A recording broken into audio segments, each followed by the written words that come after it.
أعوذ بالله من الشيطان الرجيم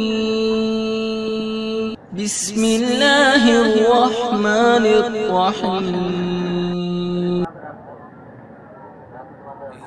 یہ فرمایا کہ ہم نے یہ مہینے کے روزے تم پر فرض کیے ہیں، اور اس لیے فرض کیے ہیں کہ تاکہ تم یہ 30 دن کی گنتی پوری کر لو. لِتُكْمِلُوا الْعِدَّةَ، 30 دن کی گنتی پوری کر لو. عجیب لفظ استعمال فرمایا اللہ تبارک و تعالیٰ نے، اور اگر غور کیا جائے تو اس میں ہمارے لیے تسلی کا بڑا سامان. ہر مسلمان جس کو بھی رمضان کے مہینے میں روزے رکھنے کی توفیق ہوئی، اس کے دل میں یہ خیال آتا ہے، کبھی نہ کبھی خیال یہ آتا ہے کہ بھائی مجھ سے روزے کی عبادت کا حق ادا تو ہو نہیں سکا. ہو سکا؟ جو حق تھا روزے کی عبادت کا، جس طرح رکھنا چاہیے تھا اللہ تبارک و تعالی کی رضا کے مطابق، وہ تو مجھ سے حق ادا ہو نہیں سکا. تو کیا میں روزے کی کہ جو فضائل بیان فرمائے ہیں قرآن و حدیث میں، کیا میں ان سے محروم رہوں گا؟ مجھ سے کمال درجے کا روزہ نہیں ہو پایا تو کیا میں محروم رہوں گا ان برکتوں سے، ان رحمتوں سے، اس اجر و ثواب سے، ان فضائل سے جو قرآن و سنت میں روزے کے بیان ہوئے ہیں؟ یہ ہوا ہے بیان کہ جو روزے رکھ لے گا پچھلے گناہ معاف ہو گئے. اور روزے دار کے لیے جنت میں خاص دروازہ ہے، روزے دار کے لیے باب الریان اس کا نام ہے، باب الریان. باب الریان کے معنی سیراب ہونے والے کا دروازہ. یہ میری خاطر پیاسا رہا تھا، میری خاطر اس نے پیاس برداشت کی تھی، آج اس کے لیے دروازہ وہ مقرر کیا گیا ہے جس کا نام ہی سیرابی کا دروازہ ہے. تو یہ اتنی عظیم فضیلت. اور یہ کہ روزہ میرا ہے اور میں ہی اس کا بدلہ دوں گا.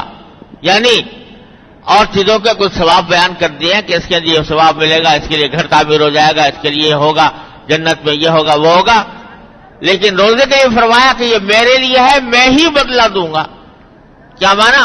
کہ اس کو بیان کرنا ممکن نہیں ہے جو بدلہ میں دینے والا ہوں روزے دار کو. تو یہ کوئی معمولی بات ہے؟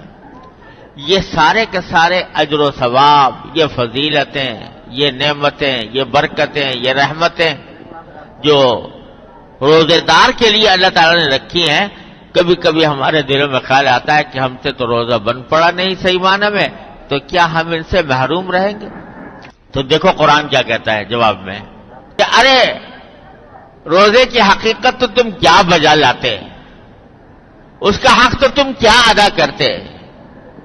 ہم تو یہ دیکھ رہے ہیں کہ وَلِتُكْمِلُوا الْعِدَّةَ، تم گنتی پوری کر لو، گنتی پوری کر لو اور اللہ کی بڑائی بیان کرو، تو بس ہم تمہاری اس گنتی ہی میں برکت ڈال دیں گے.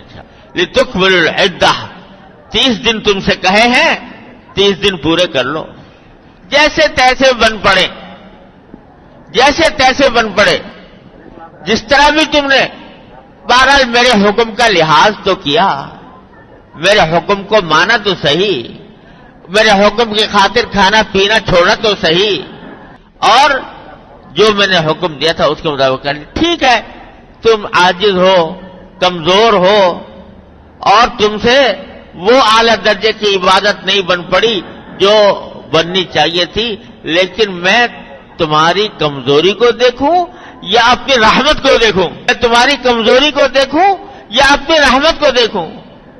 تو میری رحمت کا تقاضا تو یہی ہے کہ جب تم نے گنتی پوری کر لی تو بس میرے نزدیک تم آ گئے، قریب آ گئے. تو اس واسطے تمہیں انشاءاللہ اجر دوں گا، اور ایسا اجر دوں گا جس کا حدیث میں بیان آیا ہے کہ یہ جو آج رات آنے والی ہے، عید والی رات، اس کو لیلۃ الجائزہ قرار دیا. یہ انعام کی رات ہے.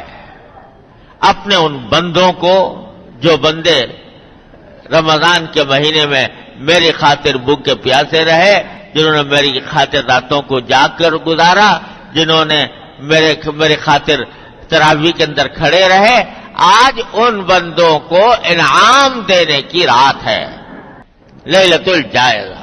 اس میں اللہ تبارک و تعالیٰ اپنے فضل و کرم سے ہم جیسے کمزوروں کو بھی نوازتے۔ جو عید کی رات ہے، اس کی بھی بعض روایتوں کے اندر فضیلت آئی ہے کہ یہ چونکہ انعام کی رات ہے تو اس میں بھی عبادت کرنا یہ بڑی فضیلت کی بات ہے، تو اس کو بھی بالکل ضائع نہیں کرنا چاہیے، بلکہ اس کے اندر جتنی توفیق ہو نفلی نمازوں کی وہ نفلی نمازیں بھی پڑھی جائیں۔